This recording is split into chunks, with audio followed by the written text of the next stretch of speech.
Okay, in this video we're going to be looking at how inflation undermines efficiency in the resource allocation of resources. So one other problem with high levels of inflation is it can undermine efficiency in resource allocation. So what I mean by that is owners of resources, so people that own land, labour and capital, are all self-interested. They all want to maximise their profits and they're going to shift their resources to where they can make the highest profits. Now the problem with inflation is it distorts which prices go up by the most. So when inflation increases, it's very common for things like shares, property, and assets like gold, artwork and collectibles to make really high capital gains. So these things generally appreciate in value by more than the rate of inflation. So these speculative investments or risky investments like gold, artwork and collectibles become a lot more popular when inflation is really high, and people will put their money into those as opposed to putting their money into areas that are going to actually stimulate growth. So the problem is that resources move away from business investment because business investment becomes more risky because people are uncertain whether they're going to be able to make a profit now prices are higher, and they shift those resources into more speculative or risky investments like gold, artwork and collectibles. That can undermine efficiency in the long term because rather than putting it into areas that are going to boost our productive capacity and boost jobs, we're putting it into areas that aren't really going to have those long-term benefits. So the first step is that increased inflation undermines efficiency because owners of resources shift their resources away from investment spending, which creates jobs, boosts our productive capacity, and into more speculative investments like gold, artwork and collectibles, which are not as good for our long-term productive capacity and growth. And they do that because those are the things that are generating the higher profits. The other thing that inflation does is it distorts the market mechanism. So what I mean by that is we know that economic agents want to shift their resources to where there's the highest profit. So when there's a price change, when there's a higher relative price, owners of resources will shift their factors of production to that area of production because they know they're going to generate more profit. But the problem is when inflation's occurring, we don't know if the price of something's going up because it's better quality or there's more demand, or if it's just because the general level of prices were increasing in the economy.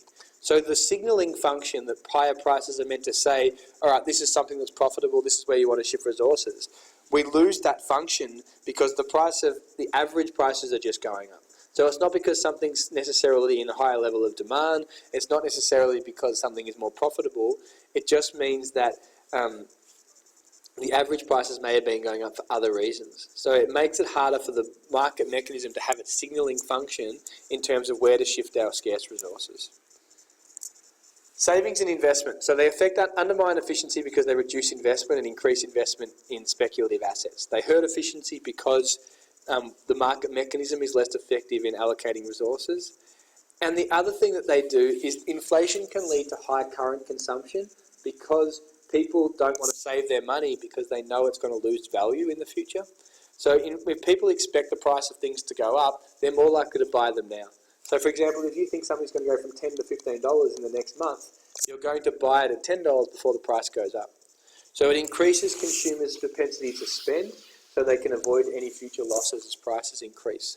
The problem with that is it reduces the amount of savings available for banks to lend out to people for investment spending. So everyone's spending their money to try and beat inflation, but that can lead to lower investment spending, which can have negative impacts for economic growth and our living standards. So it reduces the pool of savings available, which can hurt investment in the future.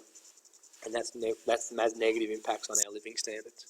So the second reason a third reason why it undermines efficiency is because it leads to too much spending as we try and protect ourselves against future inflation, and therefore the banks don't have enough money to lend out for investment.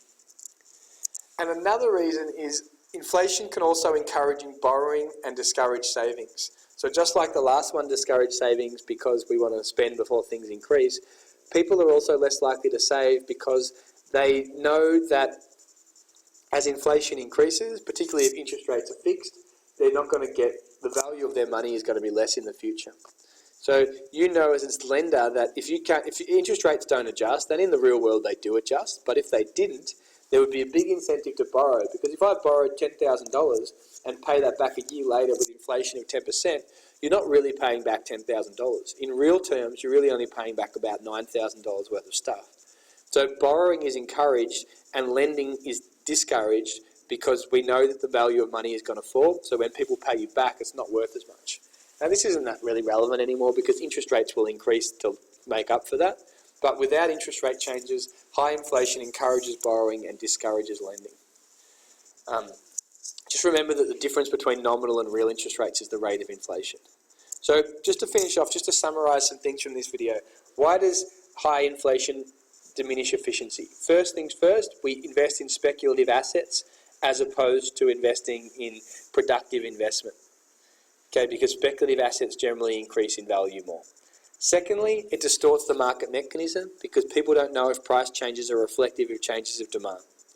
Thirdly, too many people spend in the short term because they're scared that prices are going to go up, and therefore there's a lack of savings available for productive investment spending. And lastly, there's discouraged people to lend because they know the real value of the money that they get back will now be less because of changes in inflation. Thank you.